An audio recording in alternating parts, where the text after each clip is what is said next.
like mimics can just suck my ass. Why'd you stop streaming again, you little bitch? I don't. I didn't. Yeah, you did. Well, I mean, I see it now. I don't know why it sucks.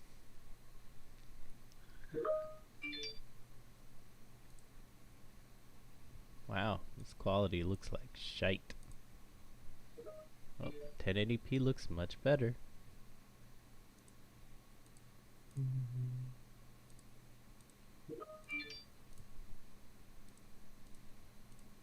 Still. Let's go.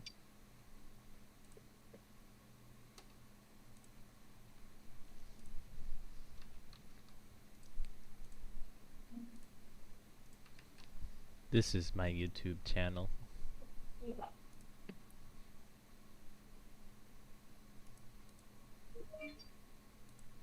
Gosh, there's so many notifications coming through.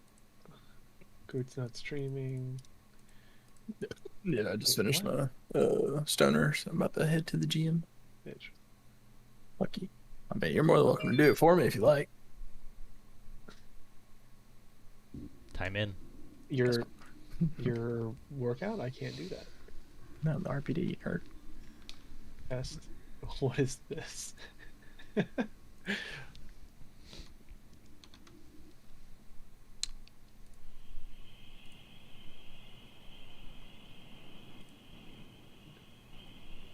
That screen right there. You just into the abyss, making the run for the Death Star. Yes. Hey, boys. I'll talk to you later. Okay. Adios, good sir. Look at that face. Oh my gosh. Look at the hair. That hair is on point.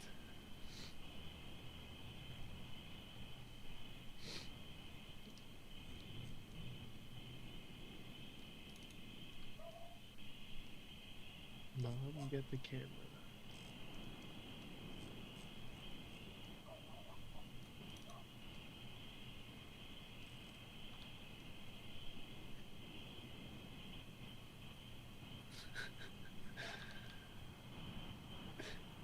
No sound, nothing. Just Graves turns, snipes the guy out of a helicopter. Just pure clips on this channel. No distractions.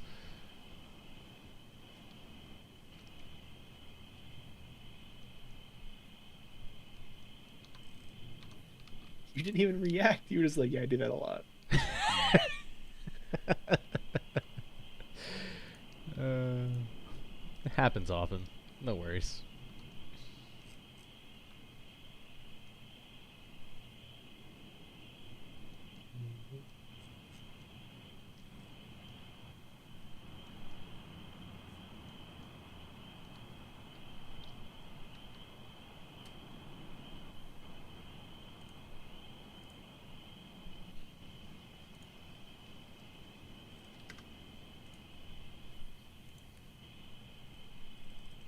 This is like OG Warzone. These clips, wow.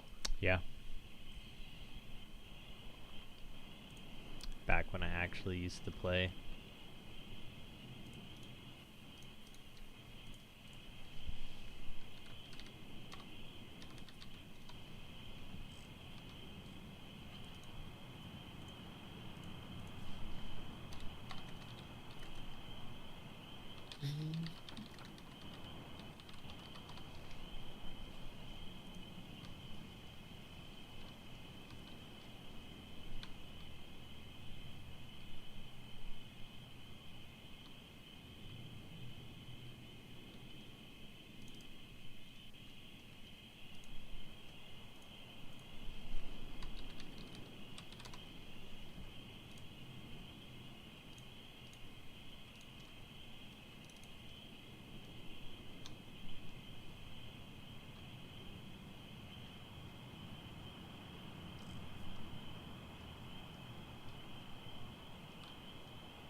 How's my stream look, child? Looks really good, actually. Oh, sweet. Awesome.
Oh god.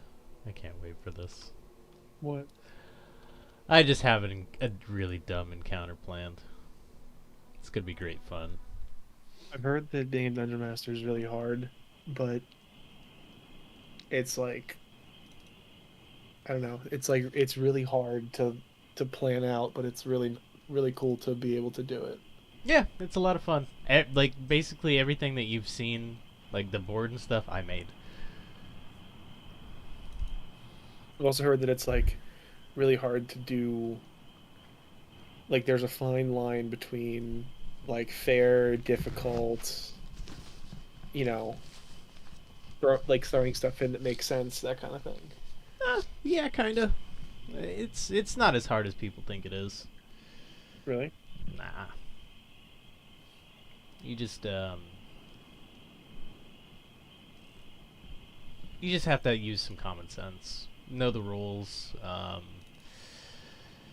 Yeah, basically, it's pretty easy to arbitrate everything.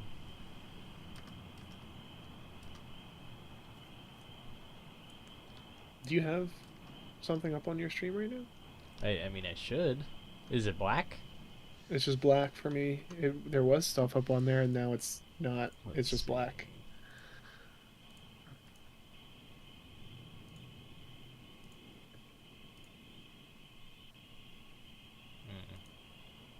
Well, that's not working, so I'll just do a display capture. Doesn't really matter anyways. But yeah, it's not difficult. A lot of people think it is, but it is not.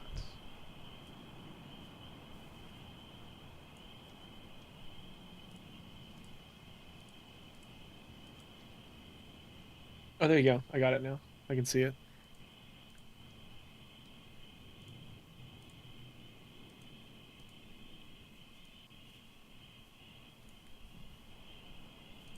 yeah, I pretty much make everything.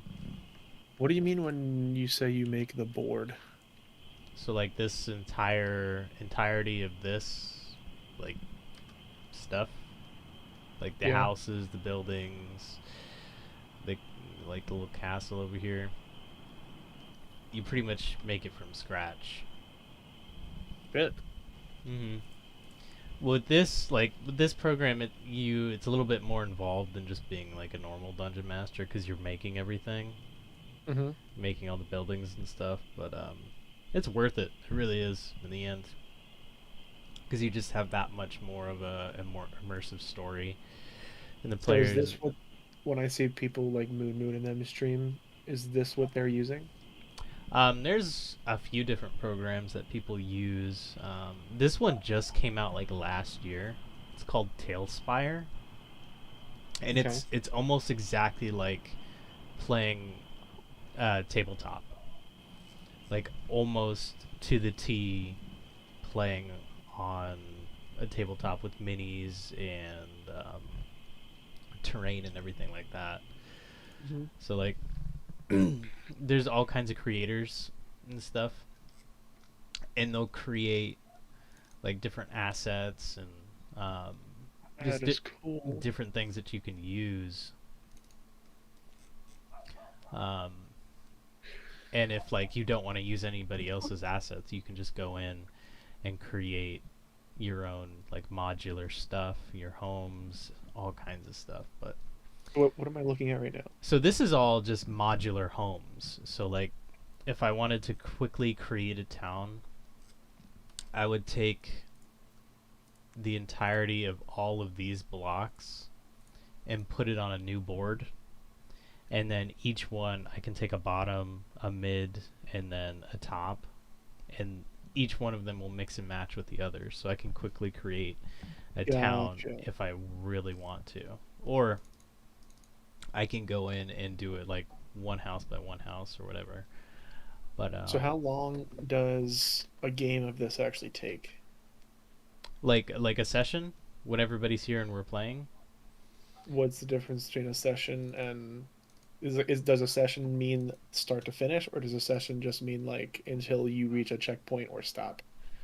So a session is basically that's the designated time we play. So we usually play from 7, and I try to end them like around 9:30.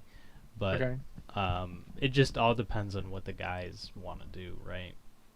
Because like we're all playing together, and like if they want to keep going, I don't mind at all. So sometimes we'll go to like 10, 11 or whatever, and then but most of the content I have prepared are like for a few hours and beyond.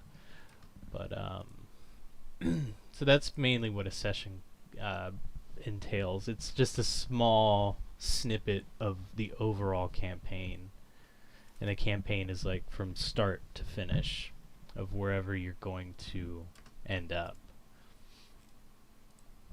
or like whatever the story is going to be. And like for the most part have a like a general cohesive story and stuff. But yeah, it's a lot of fun. It's really cool. Right now they are in the village of Kaval. It is nighttime, and they literally just got here, and they have been talking to all the traveling merchants.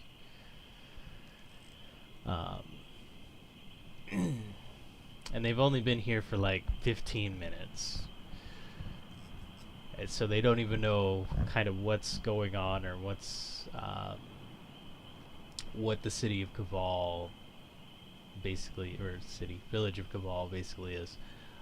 They were sent here by another guy in the big city because his potion distribution network has been suffering. And yeah, he sent them here to figure it out, and he's gonna give them a discount on magic stuff if they can figure it out. On the way here, they had an encounter with a werewolf, and yeah, that kind of rocked their socks. And basically, with the feel and everything of this map, it's kind of very gothic, and they should expect things like that. Expect a little bit of gothic horror, maybe. So yeah, it can be great fun. But yeah, more of the story will unfold when we eventually get to that point, you know.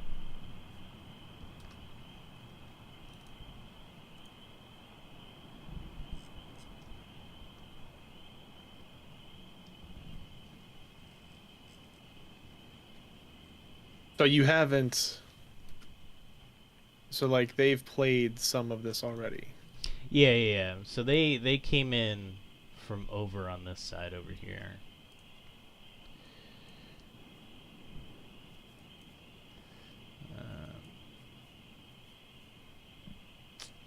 And they came in. They had an encounter over here. They came in further, and they had an encounter over here. And now they've just kind of branched out into this area. So these are all traveling merchant stalls and everything, and everybody's coming to Caval for their festival, the Festival de la Lune, or the Festival of the Moon. And Gotcha. yeah, it's a very cheery festival. But we'll see if they actually are even able to celebrate.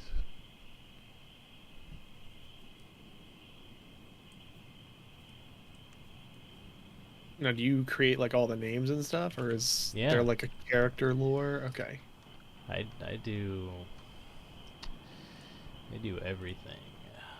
So this is my Google Docs sheet of just like, so they came from the city of Zerosa, and basically like I have everything lined out of just merchants, everything. And this goes for the different districts as well. And like I haven't done all the stuff, but there's just a lot of stuff that I go into and I'll do. And for the most part, it's not me writing up all this everything. A lot of it is a random generator, because it just makes things that much easier for me, because I'm able just to like randomly generate a town and be like, yeah, this is all the stuff they have, because I definitely don't have the amount of time to sit there and think of every little detail. Right. I feel like that would be a huge kind of like you just basically are a dungeon master at that point, right? Like, No, I mean, a lot of dungeon masters do it. They sit down and they'll randomly generate everything, just because the time sink involved with creating stuff is absolutely massive. If you want to do it that way, everybody does their thing differently. Like I'll create magical items, and now when I create a magical item for somebody, that's those things probably take up the most amount of time, because that's when I'll go jump into the old books and, you know, just kind of look at how the magic items were made then, take some things out of that, go to the different spell books from the different editions and pull spells out of them, change them so they're more in line with the 5th edition. And yeah, and I'll basically, that's a magic item that they'll end up getting for their character, and it usually is pretty cool. The more I learn about a character, the more specific, tailored I can make something for them. But yeah, but this is a this Google, or not Google, but OneNote is a mix of my 2018-2019 campaign and this new campaign I'm doing for Matt, Joffrey, and Joe. And they basically just started, and when they got here, I leveled them up to level 4 just so they could, you know, get a little bit higher. It's been a few sessions since they last leveled up, but I don't roll off of experience. I do milestones, so whenever you reach a significant milestone in the story or a specific point, you'll level up, and it's basically at the DM's discretion. Because if you're doing experience, you know, they get to that experience level and then they level up. Oh, so you level up through the game as well? I didn't know that. Yeah. There's the D&D has a lot of books. Mm-hmm. Books. The player's handbook is basically the player's Bible. And like this is basically what you would go into and look into for anything player related, on how to create a character, how to use the book, how to play the game. And like it's just got literally everything you could ever need or use. How freaking extensive is this? How many pages is this book? I didn't realize it was that. Like, see, like that to me is like, this seems really complicated. It's not super complicated. Because you don't need to know every single thing in this. Okay. It's the main content of the book is 198 pages, and then it's a little bit more because of the spell casting. The most complicated things in the book are spell casting. So it's like the main meat of the book is 205 pages, and the rest are all just spells. And these are just like the spells that spellcasters are able to cast and do all that stuff. But this book is what like everything is basically based on, like any rules, any interactions, that kind of stuff. Yeah, pretty much. Any player interactions with the DM. Now there's a Dungeons Masters book as well, but you don't necessarily need that to play D&D. The only book you actually really need is the player's handbook, because everything you need is in that. Like all your classes, all your races.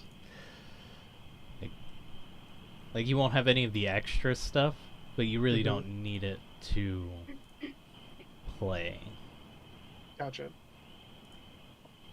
And then, so like you level up first through 20th level, and you know, you get all kinds of different feats and archetypes and all kinds of crazy stuff. It's really cool.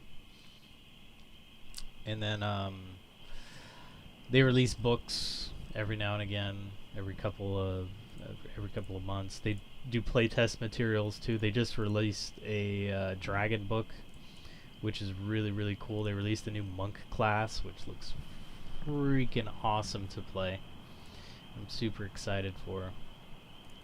But so, you said they released a new monk class, right? So, can people only play as those like certain classes, or can you make up new ones? You could totally make up a new class, but you would need the help of the Dungeon Master's Guide to do that. Gotcha. But yeah, you can make up a new class, and people do it all the time, right? And they'll post that class on different websites. So like if you wanted to play a third-party class, you could. There are different publishers like Kobold Press. They have their own book, Midgard Heroes, and their own setting, which is Midgard. But it's with their own characters. You can play a centaur. If you're in the horse people, they have Dragonborn in their world, elves, Gearforged, Darakul, all kinds of really cool stuff like Minotaurs, Ravenfolk, like things that aren't necessarily in D&D yet, Right. but or in the 5th edition of D&D, I should say, because previous editions of D&D have had that kind of stuff.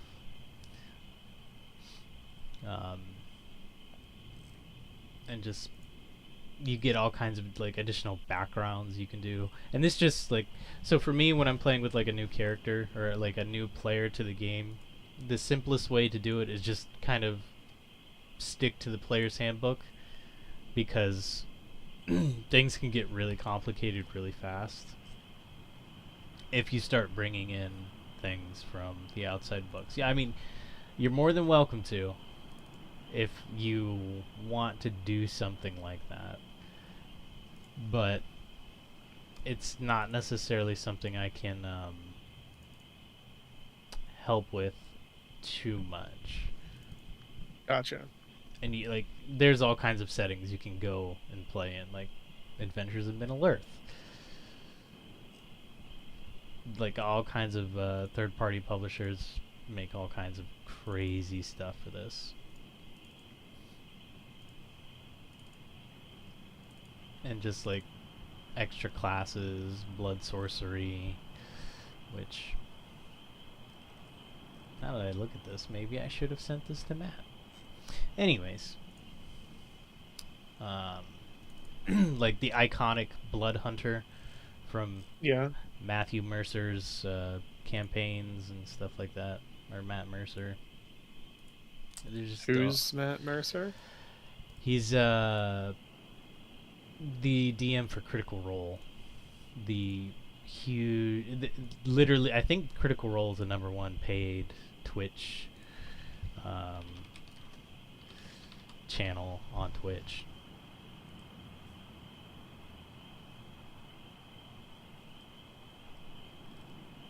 Yeah, Critical Role with $9.6 million. Oh shit. Yeah, and that's literally just D&D, but it's D&D with famous people.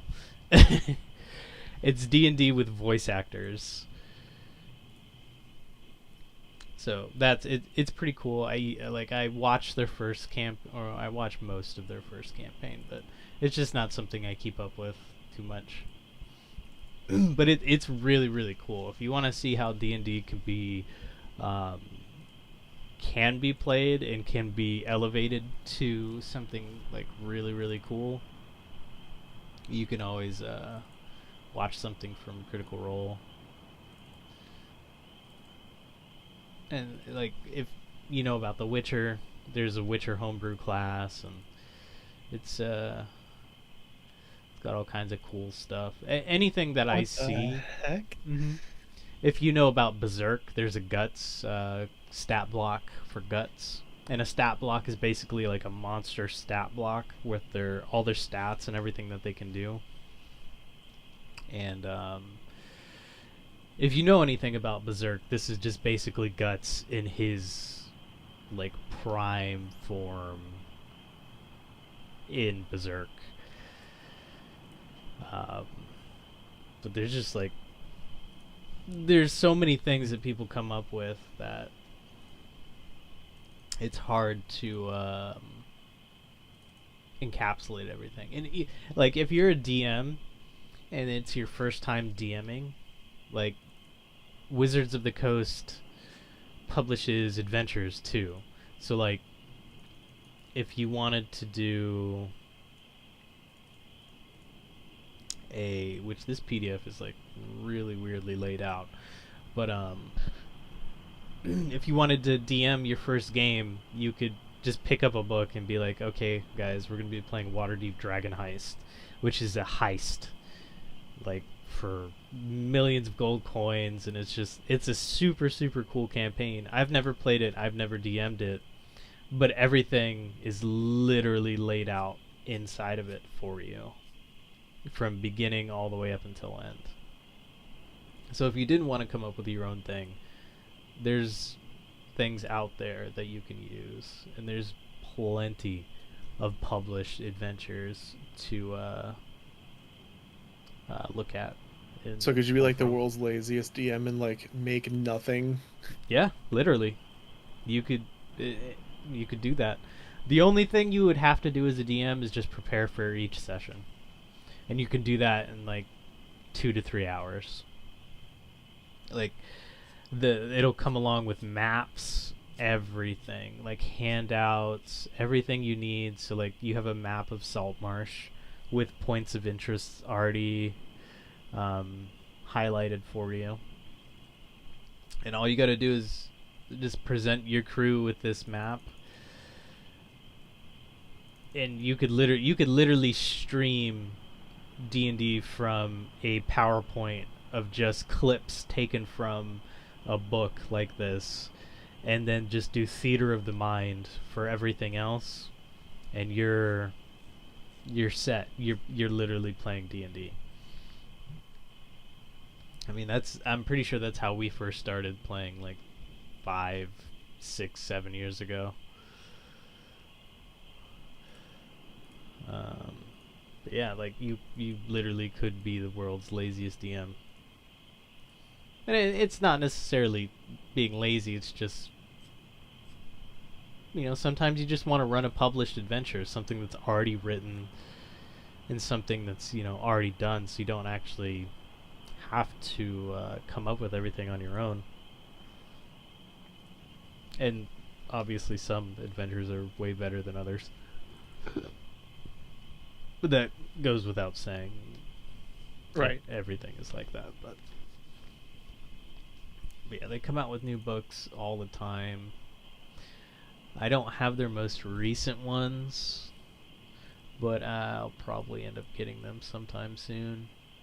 But yeah, like, they've got super, super, super cool settings and all kinds of cool stuff.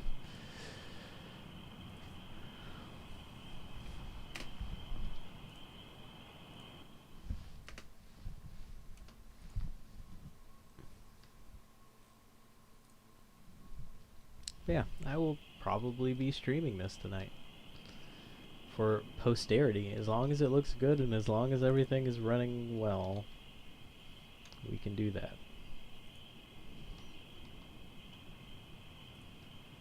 It'd be really excited to see